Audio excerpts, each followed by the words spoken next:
राजीव गांधी जी का जन्म दिवस मना रहे हैं।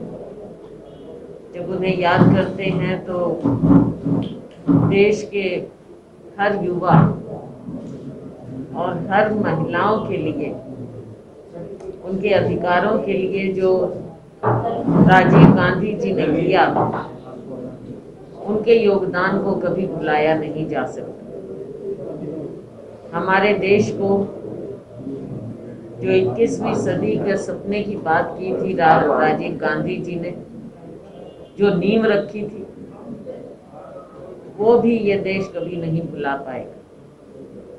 कंप्यूटर की बात करें, टेक्नोलॉजी की बात करें, देश को आगे बढ़ाने की बात करें, वो सारी नींव राजीव गांधी जी द्वारा रखी गई है।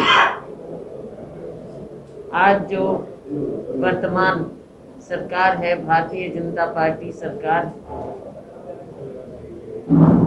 इनकी आदत हो गई कि कांग्रेस पार्टी या कांग्रेस के नेताओं के बारे में, उनकी उपलब्धियों के बारे में, उनके योगदान को जिस तरह से ये वर्तमान सरकार या इनके नेता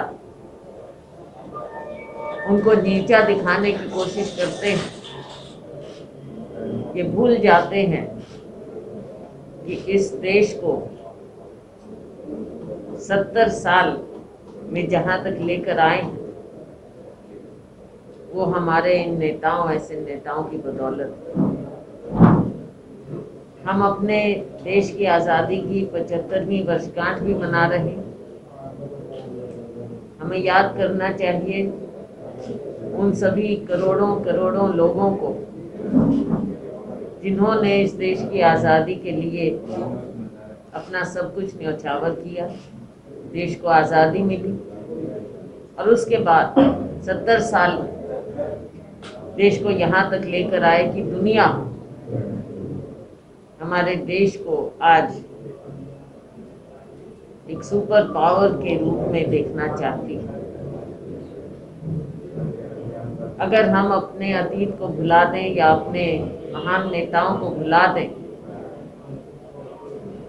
तो आगे के लिए भी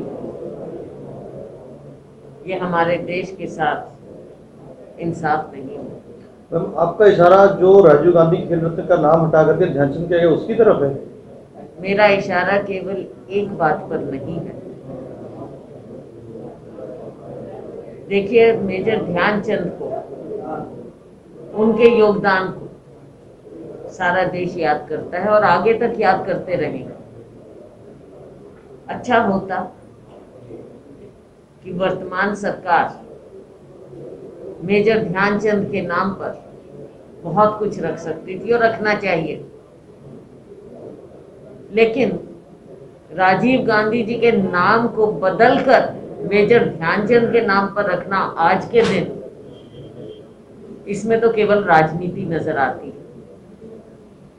मेजर ध्यानचंद के लिए और भी बहुत कुछ बड़ा करना चाहिए था। कोई नई चीज सोचते तो हमें लगता कि मेजर ध्यानचंद को सच्चे मायने में याद करता। आज से हरियाणा का विधानसभा सत्र भी शुरू हो रहा है, तो कांग्रेस की क्या रणनीति रहने वाली है इसमें?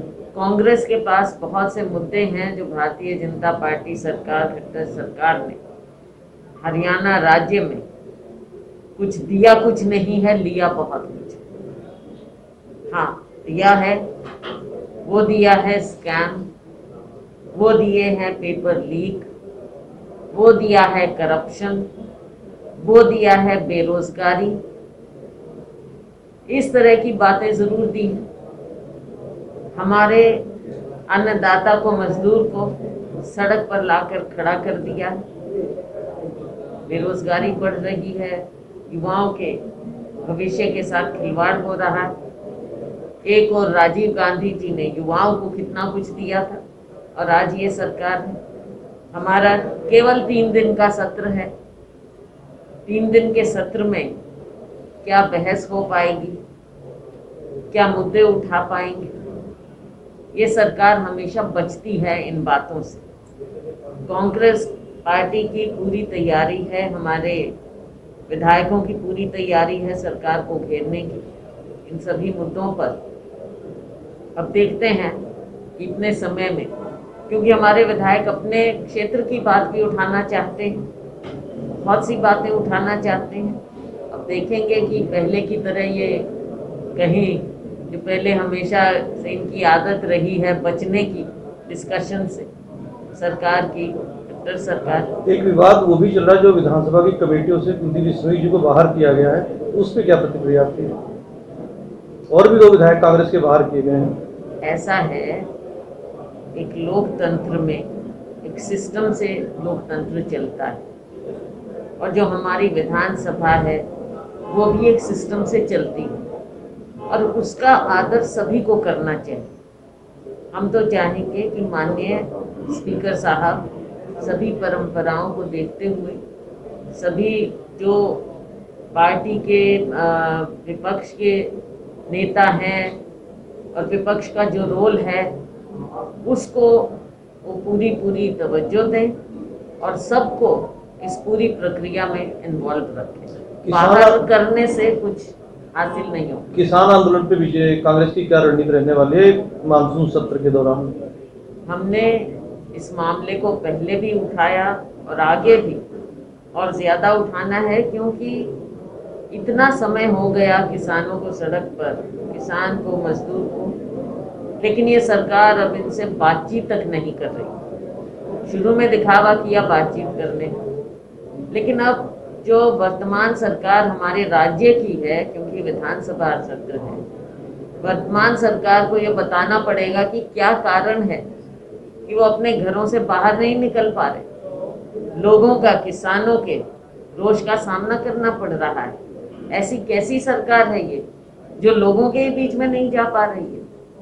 और अगर किसान अपना दुख दर्द दिखाना चाहते हैं, आप बातचीत नहीं करते। अगर वो अपना रोष व्यक्त करते हैं, आप उनके ऊपर केस पर केस चढ़ देते हैं। तो कैसी सरकार है यहाँ?